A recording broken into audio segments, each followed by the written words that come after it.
Hey, what's up, everybody? This is Brandon Shank, and welcome to the Brandon Shank Podcast.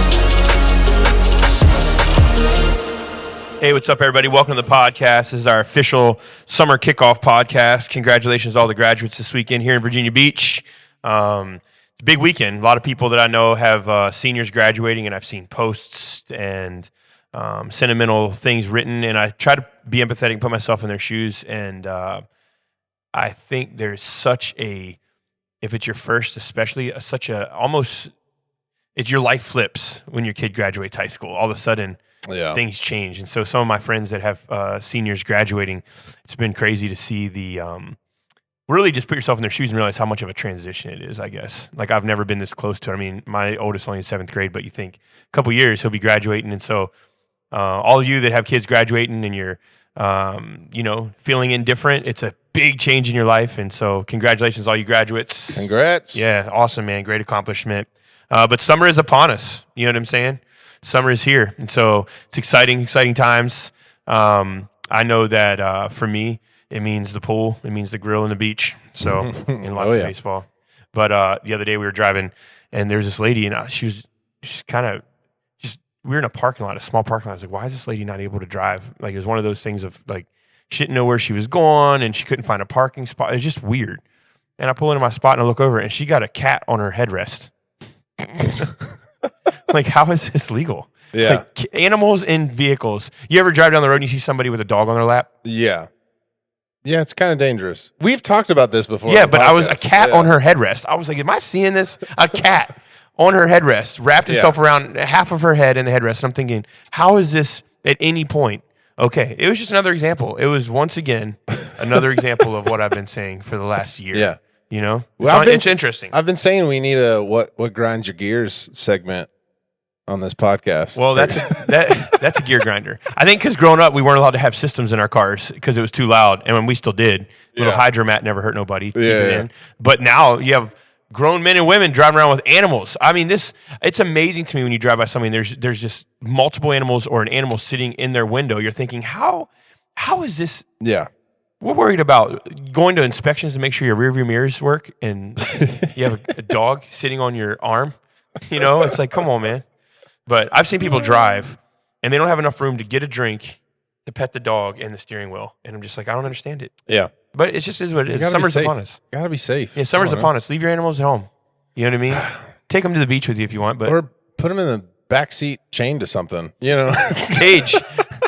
Behind the seat. Always works, man. It always works. Hey, but we live in a world full of sad stories, but I want to give a shout out. Roy McIlroy and his wife are divorcing, but just came out that they're staying together. So I don't know the reasons. The roller coaster you just took me on. Exactly. So, but it just came out that they're staying together. I'm wishing them the best. I hope it works. Yeah. I know that, that's such a hard thing. And, when your marriage is falling apart, there's nothing worse. And so for a guy like that, it's good to see a story where they're trying to make it work. Yeah, putting in the work. Yeah. And hopefully that's what they're doing. And who knows what happened. Obviously, it was something big enough to where they're ready to be done. Yeah. But, good for them.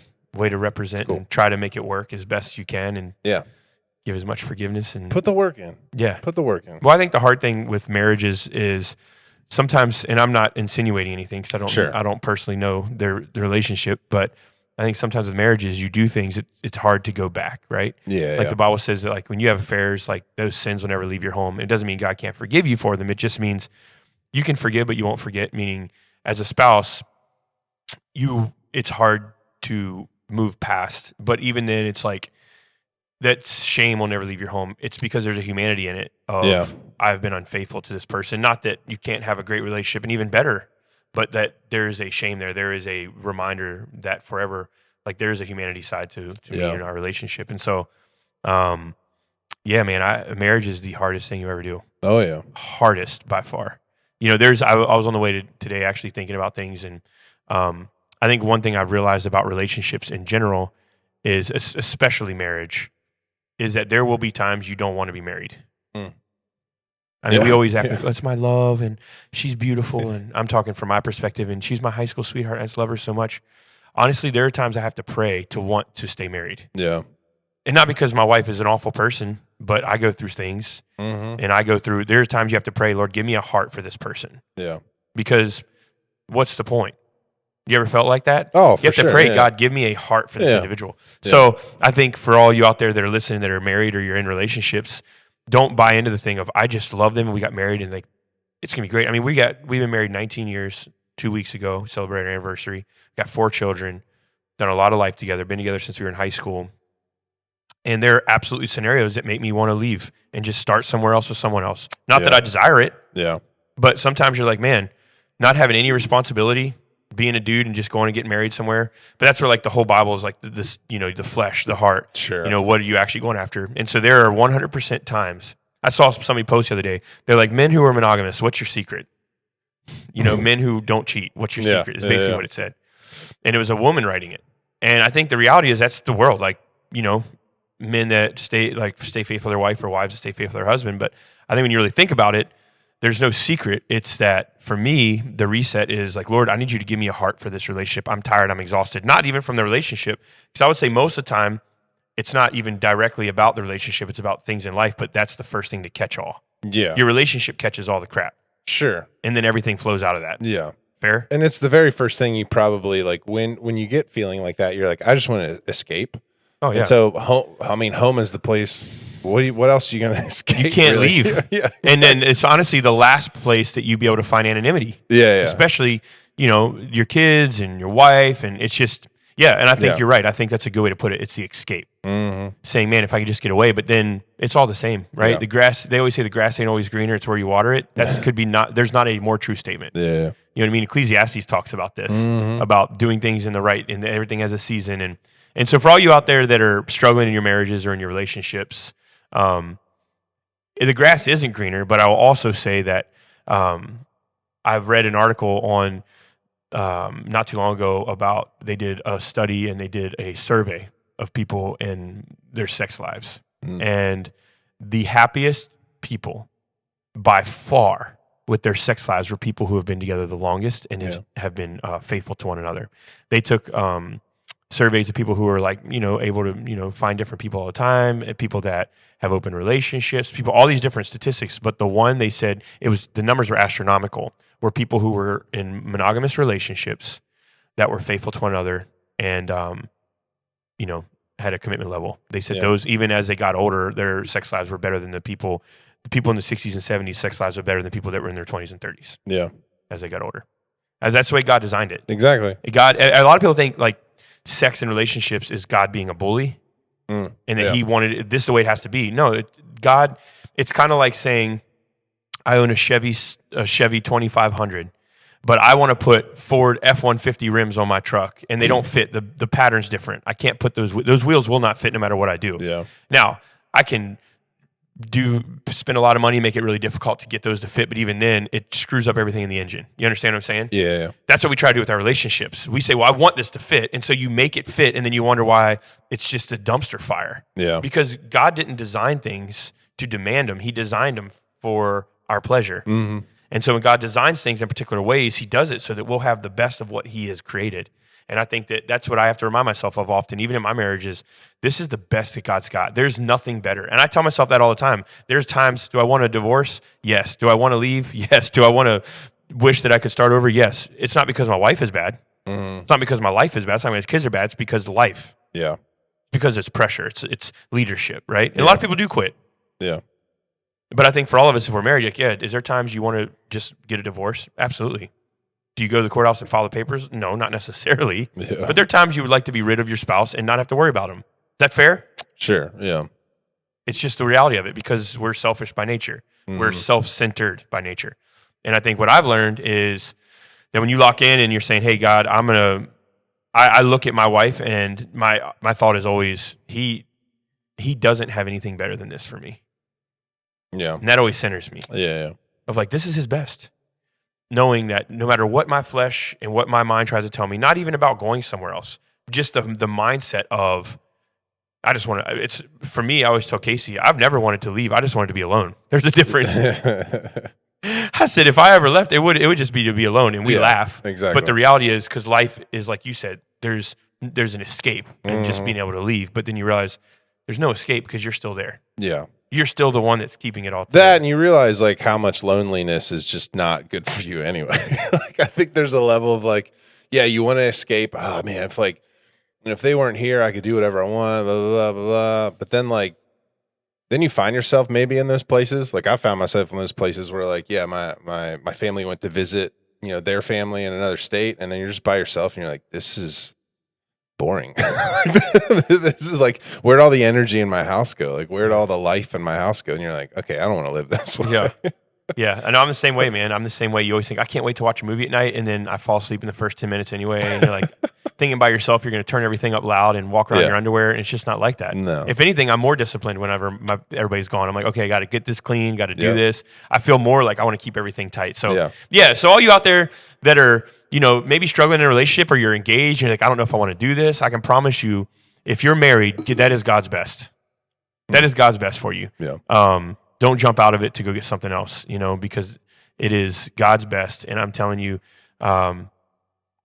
if it is an honoring marriage, if it is one that is safe physically and emotionally, and one that person has been faithful to you, that is God's best. Yeah.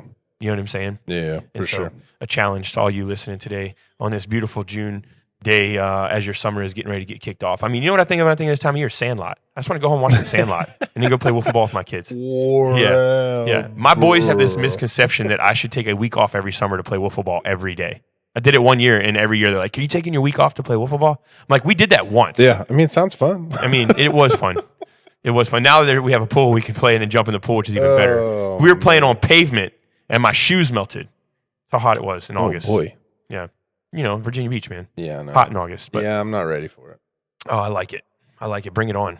Yeah. What kind of fun fact you got for us today, Okay. Man? You know what? It's in line with graduation. So, wow. We already same brain. Congratulated everybody who graduated or going to graduate. But this happened about, I want to say it was like a month ago or something. And I came across it, but obviously we've had a couple weeks off here at the podcast, but a very apt time to share. And so, Brandon, if you wouldn't mind, down there to your right, I actually gave you some headphones. You have some headphones of your own because I'm going to play a clip. Nice. And so this is something, I don't know if you saw this. This is something that happened at the Thomas Jefferson University graduation. And there was an announcer that was announcing the names of the students. Now, I've read in the articles that they basically had written the phonetics of these names on her cue cards. But it goes terribly wrong. So oh, Lord. I'm going to play, it's a video clip, but it's got audio. I'm going to play a clip, and I'm going to tell you, actually, let's make it a game. I want you to guess, at least just the first name. This is first name, middle name, last name. Wow, they went middle? They went middle name too. So it's all in there. But I want to see if you can just get first names right. All right? Okay. So here we go. We're going to play the clip. Alisuna Cole Bishop. The first name? Yeah, just first name. Can I hear it twice? It's like a spelling bee. I'll try, yeah. Alisuna Cole Bishop. I mean, to start off, I can't think of a name in the English language that would be remotely close to that. I'm going to say Allison.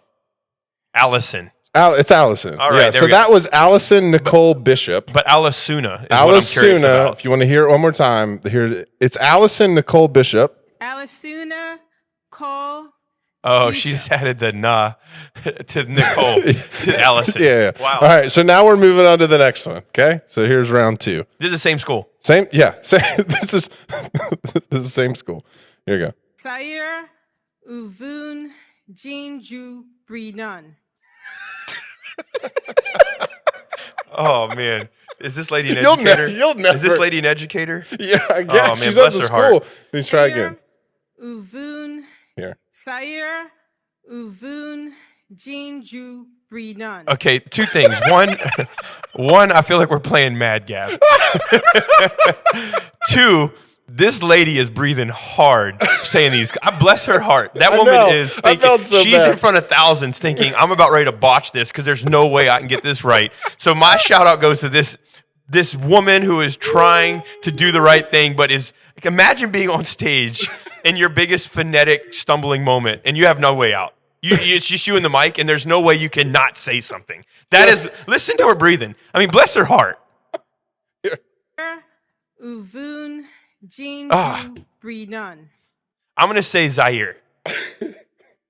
Sarah. Oh. Listen, her name is Sarah Oh, Virginia Brenna. That's not even a hard one. Sarah Virginia Can Brenna. I hear it one more time now that we know? Yeah, here. Sayer Uvun Jinju Brinan. What was her actual name again? Sarah Virginia Brennan. Well, to this lady's credit, do we get to see what she's reading? That's what I would love. I would My love to thought is my thought is this woman's breathing hard, and this is my thought. She's breathing hard because somebody wrote out the phonetics, and she's thinking, "Dear God, just give me the name. I can read it." And You they would just have gave to her- imagine. You would have to imagine. They gave her what we're hearing. I would is what I'm hope thinking. that there was the name and then the phonetics. I mean, that's how you do phonetics.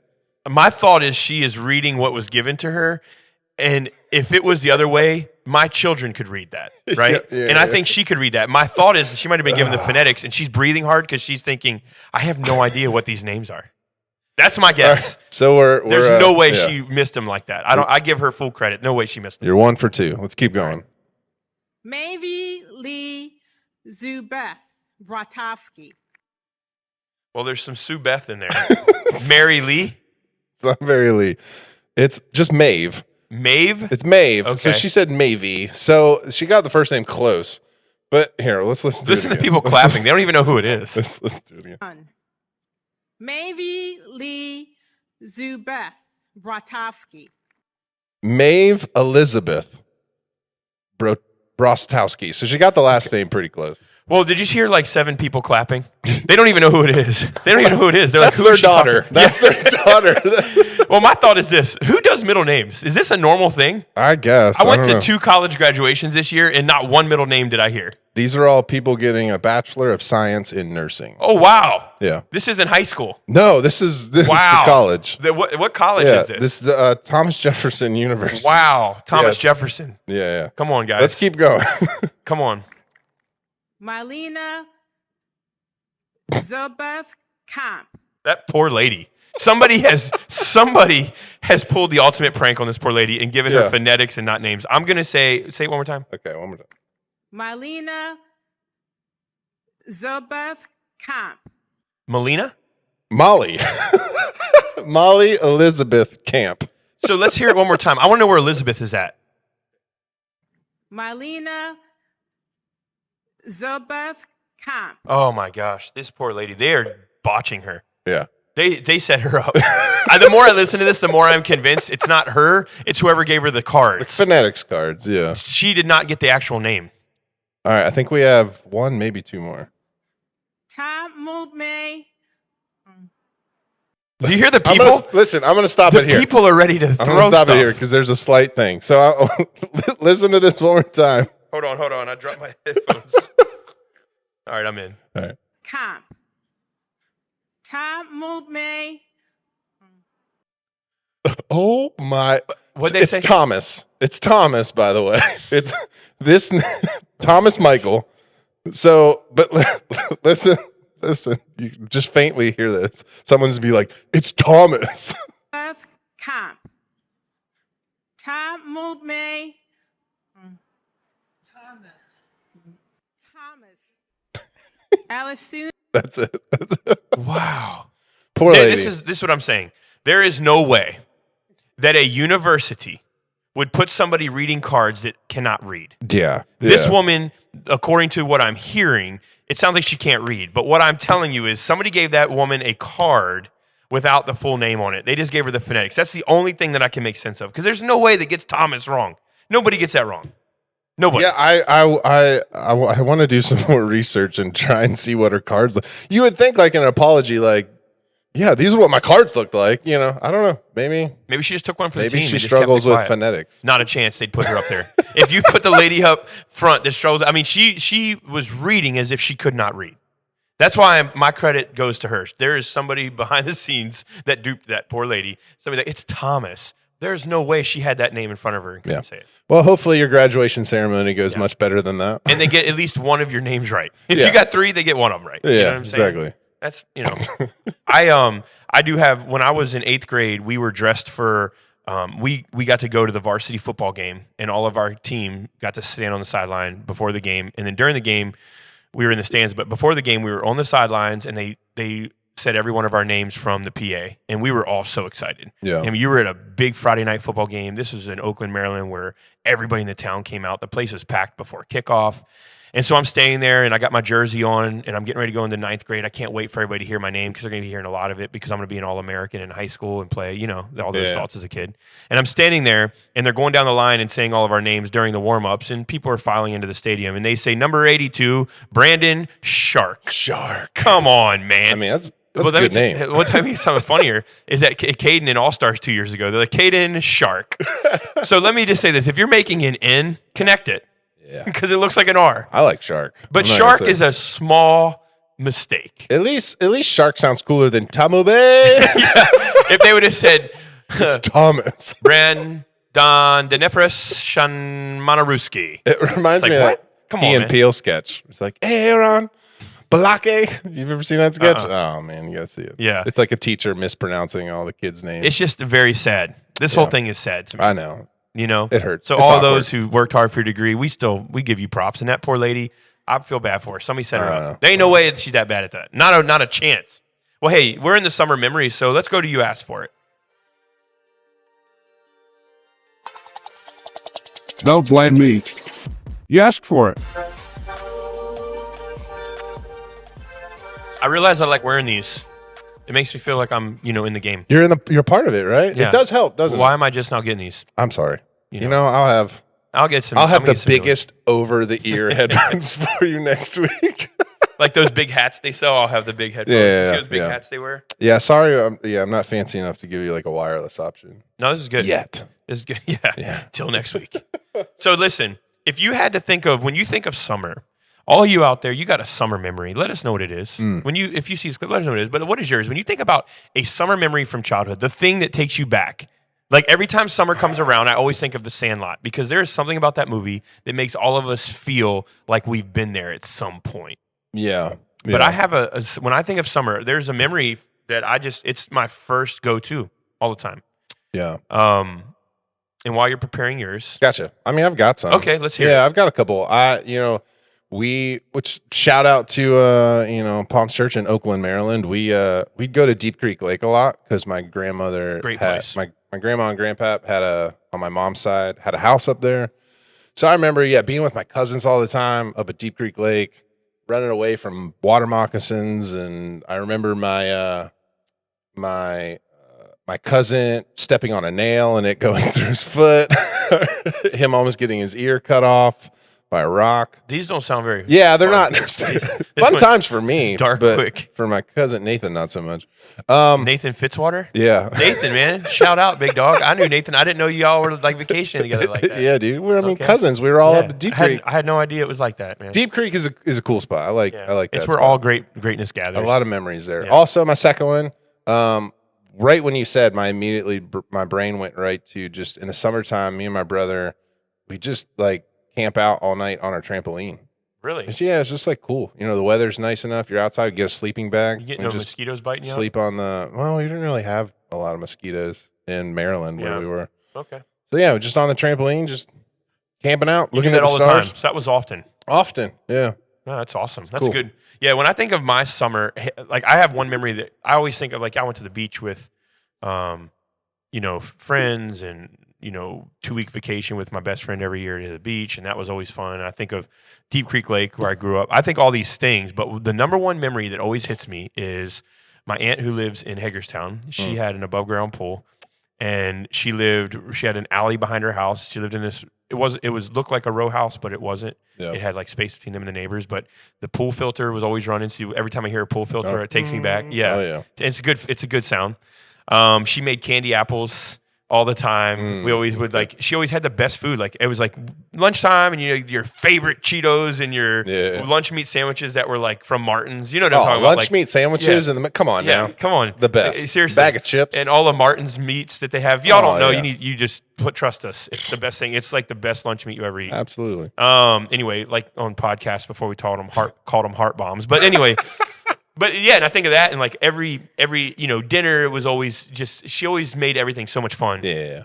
But I always think of that as a kid because we would swim all day, and the deck around the pool was so hot, so we'd throw water up on it so it wouldn't burn our feet. Oh, yeah. It was a wooden deck, but we would just swim all day long until the nighttime, and there were bats that would come out, and they would swoop down to the pool. Dude. You know what I'm saying? Near Deep Creek Lake? Yeah. I remember as a kid, vivid memories of looking up at night, and like the moon's out, and so you can see the sky and stuff, but like they're everywhere. Yeah. Like bats, they almost like blocking the sky, and we would get little handfuls of the little tiny marshmallows, and you throw them up in the air, and not a single one would drop No back down. way. Not a single, like a handful. You'd chuck That it many up in the air. bats? That many bats. Wow. Yeah. It's crazy. Yeah, it was cool though, man. We loved it. We'd sit on our front porch and eat.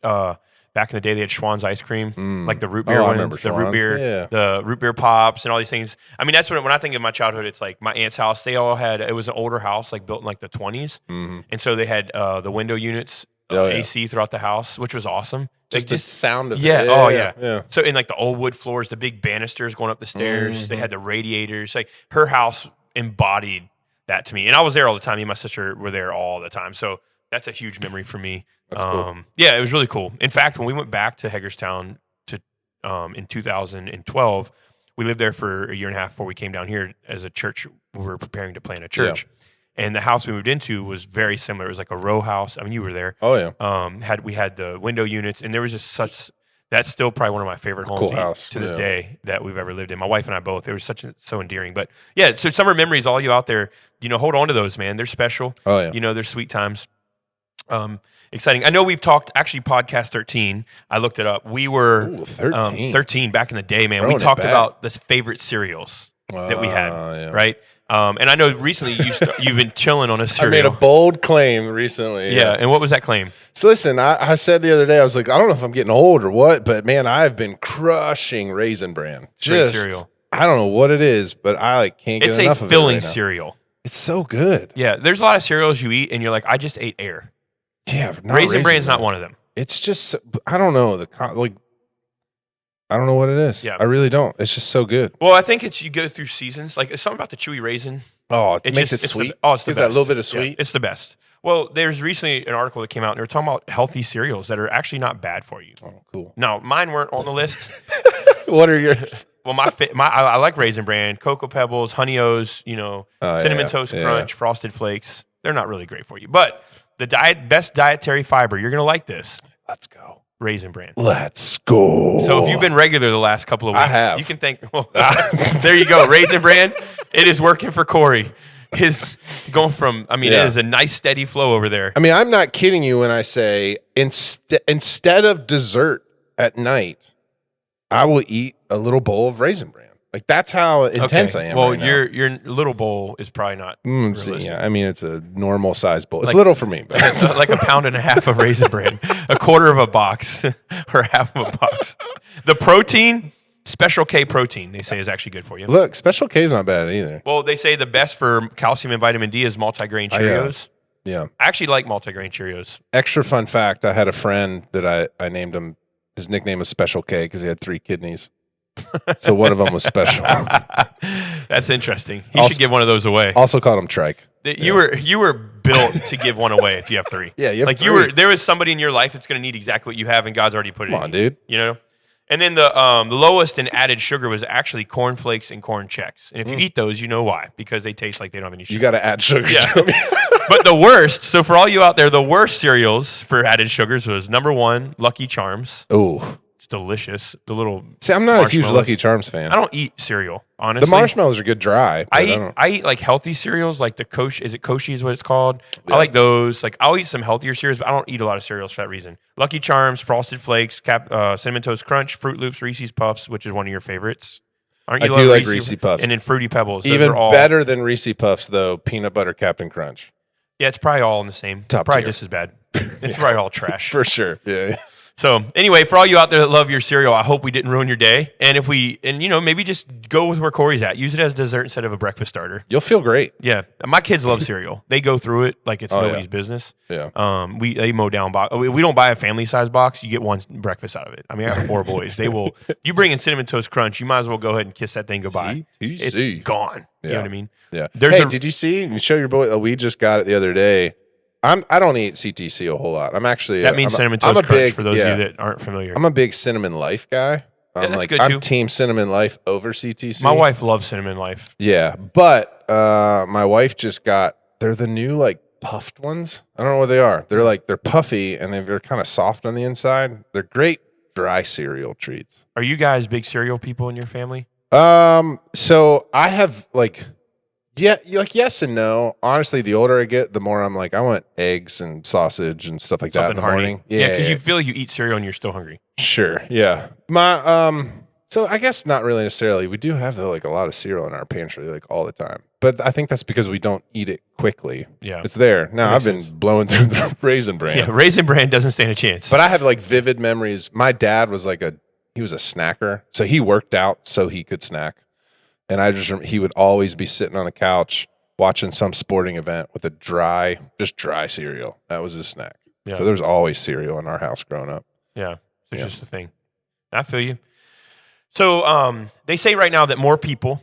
This is we're taking a hard turn here on the Brandon Shank podcast. Yep, We're good at segues. good at segues. More people, including children, are being intentionally poisoned in the United States. Whoa. Intentionally? That's what it says. And I read the article, and I don't necessarily know if that's the best choice of the word after reading it.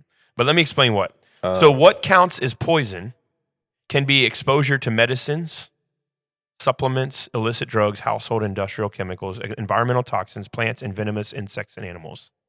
So when they say intentionally, it could be like things sitting around your house that you're like, well, I didn't like put it into them, but it's accessible. So the word sounds like you did something, but the other one is almost like you know better. So I don't know. I couldn't really. Is it just like are you talking about parents or are you talking about like companies that make certain products that know like, these are actually, we know they're bad, but. Yeah, probably more the companies. Yeah. But it says that the multiple reasons why the youth are experiencing this is because the mental health state of today's youth. So they're seeing a lot of novel psychoactive substances. Yeah. Such as synthetic opioids and designer benzodiazepines, right? Benzodiazepines, Like that, yeah. Is that right? Benzos. Benzos. Yeah. So I'm gonna see how to pronounce this. Benzodiazepines. Can you get a phonetics card for That's it? what I'm doing right here. Bezos denial pines. How to pronounce benzodiazepines? There you go. All right. Sounded like you did it right. Yeah. Benzodiazepine. Diazepine. Aza.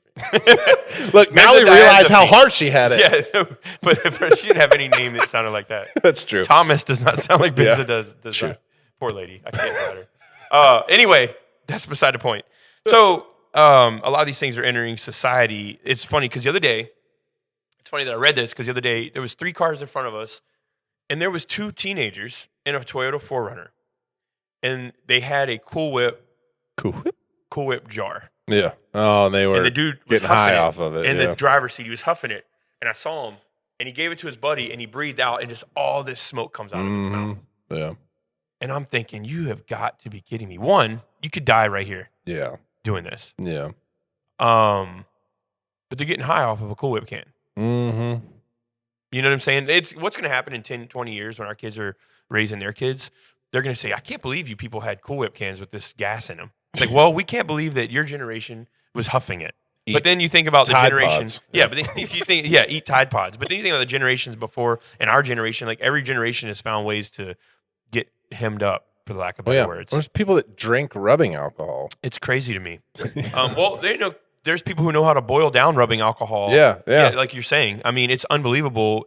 Like if you have addicts, there's things like with you can't give them hand sanitizer. Yeah. Yep. You know. So, I mean, you look back and iodine was used for everything. There were so many things that now we laugh at, but in reality, It's very different. You remember hydrogen peroxide? Oh yeah, they don't make anymore.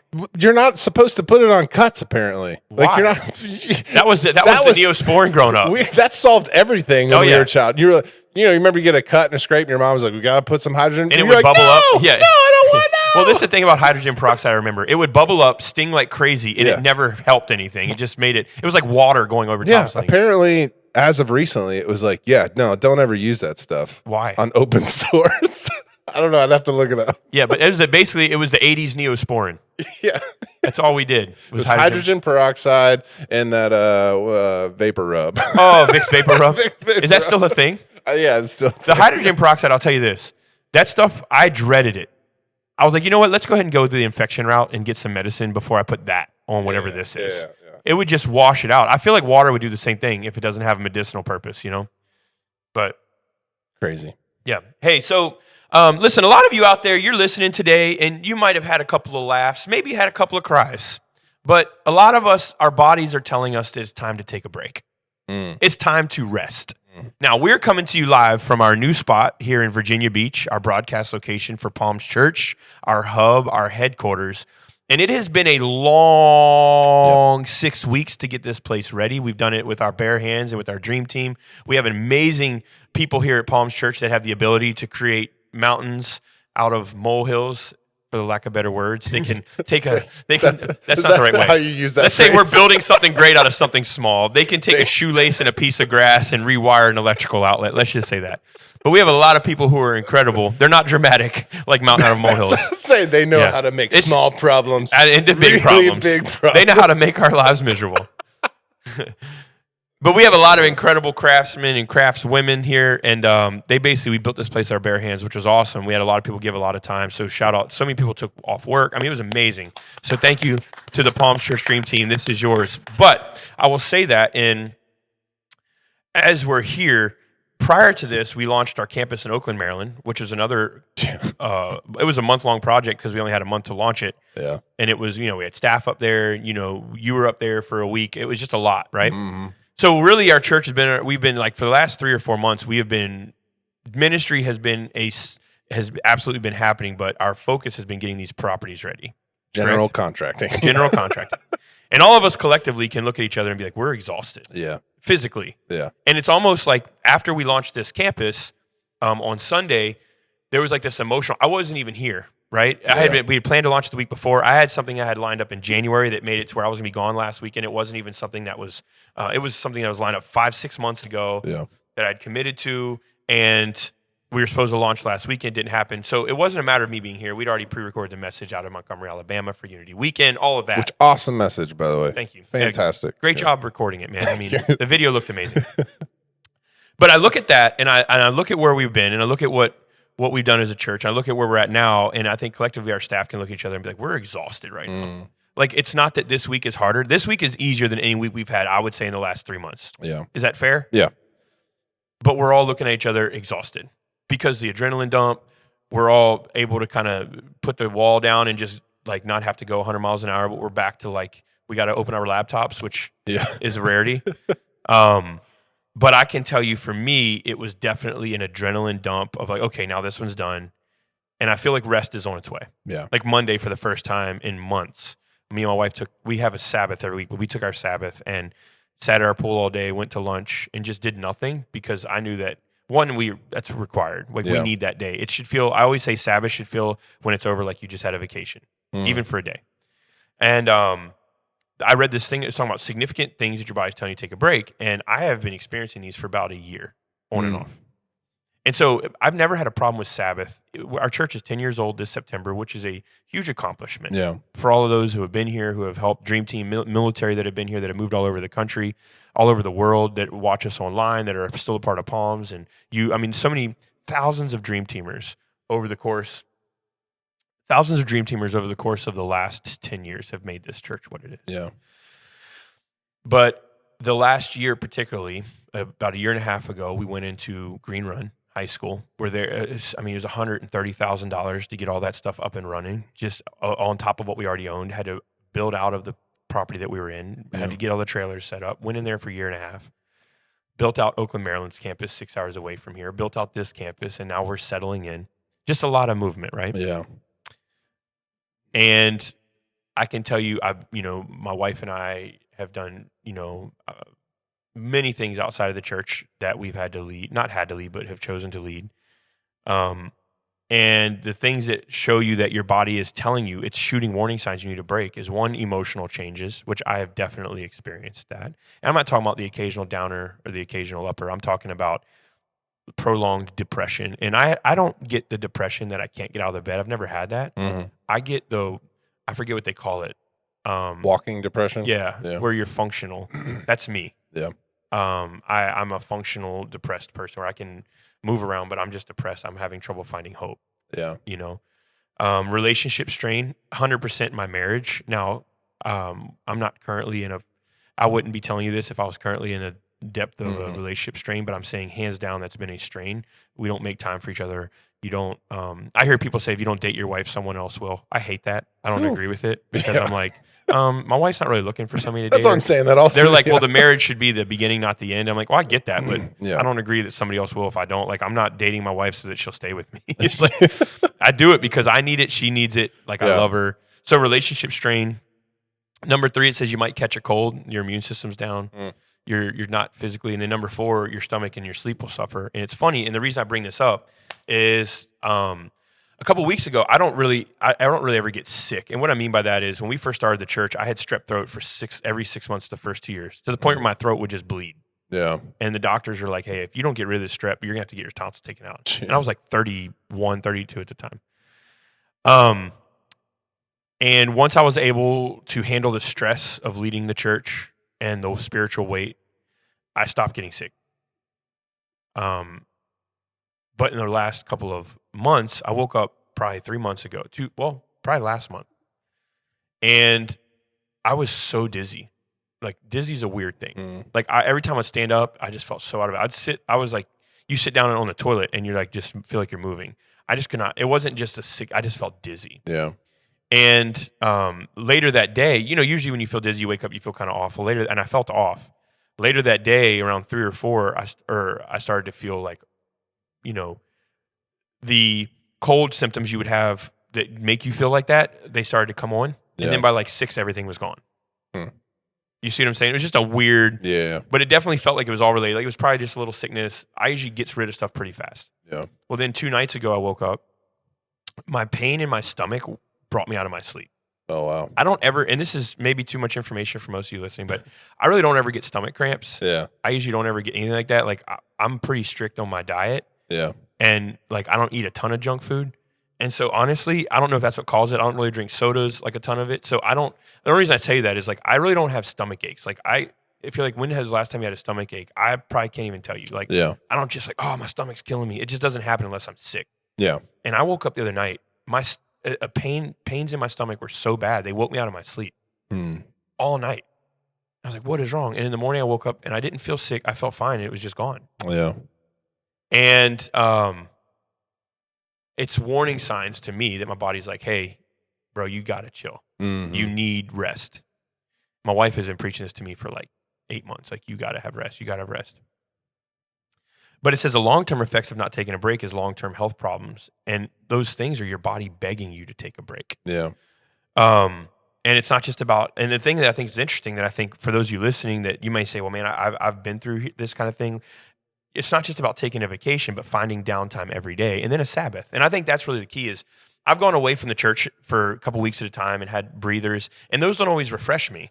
What refreshes me is knowing that there are breaks coming all the time. Like tonight, I have one kid who has practice, which is a very different thing for us. Usually like last night, we had 2 kids who had practices, and Caden had practice, Rylan had practice, and Caden had a band thing he had to go to. But he had a band thing Monday he had to go to, so he didn't go last night because he went to baseball practice, and Rylan's to baseball practice. Like, we're at the point where usually there's times where one of our kids has to make a decision between one thing and the other, even though he's committed to both. It's just where it's been. Yeah. And like the last 3 or 4 things, he's missed double headers, he's missed practices for this band thing, and so the last night he's like, I'm not going to the bank when I'm going to practice. I just missed so much baseball. Like, that happens with him because he's a little older. He's got a little more things going on. Tonight we just have one practice. Not a big deal. Drop him off, bring him home, and that's a slow night for us. Yeah. Tomorrow night, we got games. Cade and I got games. Rylan has practice. Like, there's stuff going on. The reason I say this is I'm looking out and I'm like, there are things that definitely can relax me coming up. Like Monday, me and Case just spent the day at the pool, and I know the boys are off next week, but like next week, midweek, I'm going up to DC to do some coaching for people who are going to have multi-site churches. But to me, those things aren't what stress me out. It's a break from the normal. Yeah. And like for me, the church honestly has not been a part of that stress this year. Yeah. Like I think about the stress, it's not been the church. We have great leadership here. And maybe let's expose this on the podcast right now. Yeah. Our church hasn't had. There has not been anything like there has not been any cleanups or big issues since you've been here, 4 years. Yeah. There hasn't been any like really things we've had to clean up, big spills on the floor. There hasn't been any big traumatic things. I mean, we've had issues within staff and this and that, meaning like people go through stuff, but we haven't had any 4-alarm fires that have just like, okay, we have to take the church through this. Like we've had deaths during COVID. Yeah. We had people struggle with different things, but I'm talking about, corruption or things that have fallen apart or a dream team that has gone AWOL. Like we really haven't had any huge things. It's just been carrying the weight of a growing organization and pastoring people. Is that safe? Mm-hmm. Yeah. Am I missing anything there? Mm-mm. So the church for me, honestly, hasn't been, it's just a consistency you learn how to lead, right? Yeah. The thing for me has been everything else, extracurricular stuff. Like we're very involved in our community. I'm leading the Little League. I have a team that I coach. All my boys play baseball. That stuff is one thing, right? There's just a lot of stuff. Yeah. And for me, the breaks, church is methodical for me. Like I have a great relationship with the church, and it is my job, but it's also like I have a great relationship with this thing. It's always been good, but it's everything else that's inundated it. Like Casey will tell me on Monday, she's like, you're talking to all these people about baseball and you're doing scheduling and you're, talking about doing this and this. I spent 4 hours on last Monday on a phone with different baseball coaches about different things. It's like nonstop where I know I have to take a step back. Yeah. Like I have to take a step back from that. So I just say that because, what would you say in your life that you've added? Because this is the thing for me, money can sometimes push me to things that take away from my rest. Yeah. Meaning, hey, can you come do this? Sure, I'll come do it. Not just because I want the money, but I want to be a part, but then it takes away from a day that I had planned to rest. Yeah. And when I take that protection away, over time, there's a deterioration. Yeah. And I'm like, why am I so tired? And like, well, it's not like, because we always say, well, Sabbath, that's not to do with my job. It's like, but that's not what Sabbath is. Sabbath is a day where you can rest in the Lord. You can rest. The best way I can describe Sabbath, it's a vacation day every week. Mm. If you were on vacation, what would you do? Yeah. That's what Sabbath should be. Yeah. You agree with that? Sure. And everybody should have one. Not, well, when my kids are home, we take one together. You and I both know. Yeah. If your kids are home when you take a Sabbath, you and your spouse probably need to determine, hey, give me 2 hours or 3 hours. I'll give you 2 or 3. And then we could do stuff as a family, but you need a time to rest. Yeah. For sure. Yeah.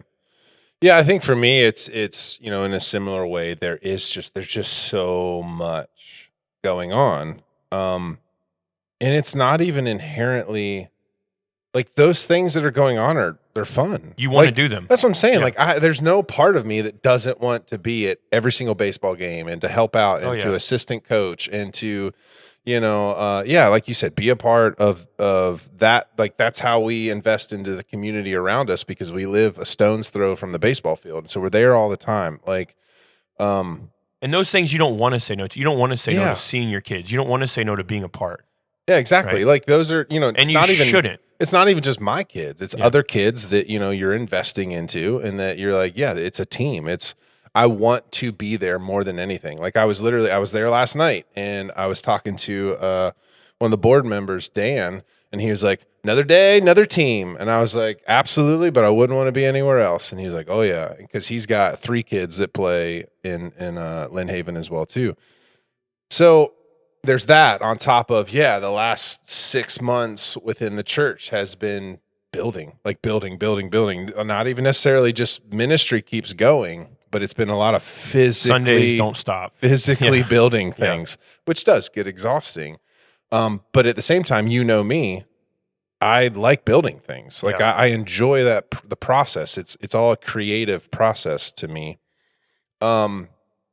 And then, my wife she's got a high pace. Like she's got a very high threshold as far as like go, that honestly her struggle is probably with rest and how to rest. I've always been a person that honestly never struggled with rest, but my rest leaned more towards laziness. Like it was like, whoa, dude, okay, you got to be like more productive here. So I've had to learn to push my threshold to become more productive. But in that, we've talked about this before. I've just taken a step back and I realized, not in a selfish way, but in a way that's just like, man, I give of myself here, I give of myself here, I give of myself here, and I love all of these things. But when have I stopped, like you said, to do what I want? Hey, it's Corey here from the Brandon Shank podcast, and we've never had to do this before, so we do apologize. But because of a technical glitch during recording, there was about 2 minutes that got lost in the end of this conversation that Pastor Brandon and I were talking about rest and what that means. And so we're going to jump forward a little bit, but we take that conversation into this place of where Pastor Brandon is really kind of keying into, hey, what would it look like if we all just kind of learn to stay in our lanes a little bit and to just kind of do what we've been called to do. And he ties that into Jesus's life. So again, we apologize, but let's get back to the podcast. Don't worry about the rat race. Don't worry about the people around you. Stay in your lane. And if you're like, well, how do I start? Get off social, post, but don't look at others. That's the best thing I can tell you. Yeah. Just if you want to share stuff, share it. I heard something the other day. It was so good. It says, what did Jesus do when he was 23? 23? We don't really know. Yeah. So what did Jesus do when he was 27? But we don't really know. Yeah. He was a carpenter. What did Jesus do when he was 28? Yeah. And they said, well, he was probably a really good carpenter. But we don't know. We only know 10% of the life of Jesus and what he did. Yeah. Right? A very small percentage of his life. Why? Because he was okay with anonymity. He was okay with not sharing everything and having everybody to approve. He was okay with just doing what God called him to do and being with God and being a carpenter. The most powerful man who was fully God in history had years of anonymity where he was eating dinner, eating breakfast, eating lunch, walking through the markets, went to school, got to learn the kids around him. He was a part of the community. Yeah. It was, oh, that's Jesus. Oh, yeah, that's Mary's son. That's Joseph's son. That's Jesus. It was just what it was. Mm-hmm. And so what if we lived our lives to not have to be constantly in approval or getting people to see where we're at, but just being anonymous? Like, I'm okay with just me and God. It doesn't mean that people don't know who I am. It means that I'm comfortable just doing what I do. Yeah. It would change things, wouldn't it? Yeah. No striving. But when God's ready, he'll give you that platform. And I think we're always, well, I'm willing to be anonymous because I know my platform's coming. That's still not the right heart. Yeah. The heart is, man, just pull back and trust God. Trust him. I think that's the beginning of rest. Not having to strive for everything, but just trusting God. And I know we've heard it a million times, but I'm telling you, it makes a difference when you apply it. Yeah. Let me pray for you. Lord, I thank you for each and every person. I pray right now that they would know that you see them. I pray right now that they would be content and not have to strive and not have to run a race that they feel like they have laid out, but let us run the one you've laid out. God, and knowing that a lot of times running a race is walking in peace. And I just thank you for them. I pray that they would feel overwhelmed by you. We love you in Jesus' name. Amen. Hey, love y'all. We'll see you this weekend, 9:30, Palms Church. See you guys.